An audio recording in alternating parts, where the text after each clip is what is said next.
Why do we keep going back to what God already pulled us out of? Why do we miss what almost destroyed us?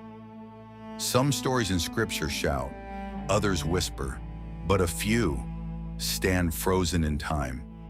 Lot's wife is one of them, a woman with no recorded name, yet remembered for a single moment, a single glance, a single hesitation. A life paused between where God was taking her and what she refused to leave behind. The morning Sodom burned, the sky had not yet fully awakened. Smoke rose behind them, the ground trembled, urgency filled the air. Angels were pulling Lot and his family forward, literally leading them out of destruction. Behind her was everything familiar, her home, her routines, her memories, a life she understood, even if it was quietly destroying her.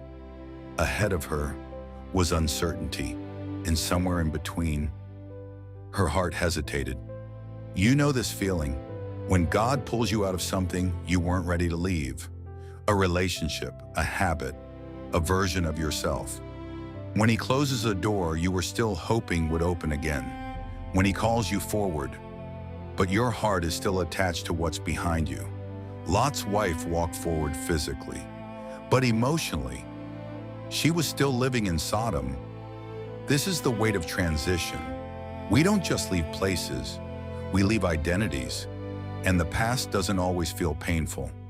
Sometimes it feels familiar, predictable, comforting, safe, even when it wasn't good for us. We romanticize what nearly broke us. We replay what God rescued us from. We mistake familiarity for purpose, and this is where most people get stuck. Lot's wife didn't turn back because she was evil. She turned because she was human. She looked back at what she knew, instead of trusting where God was leading. And in that moment, her past became more real to her than her future.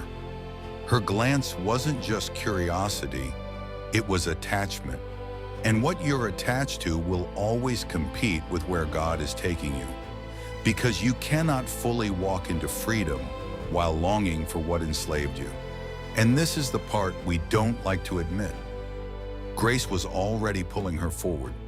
God had already made a way of escape. But grace will lead you. It will not force you.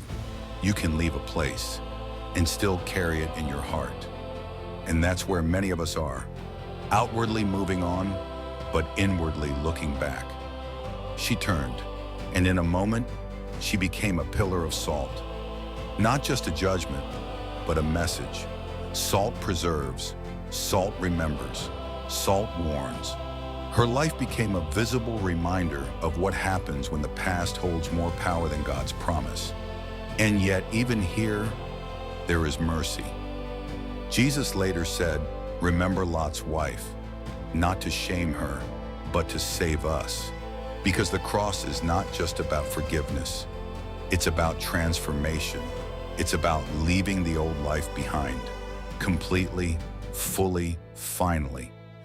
So ask yourself honestly, where are you still looking back?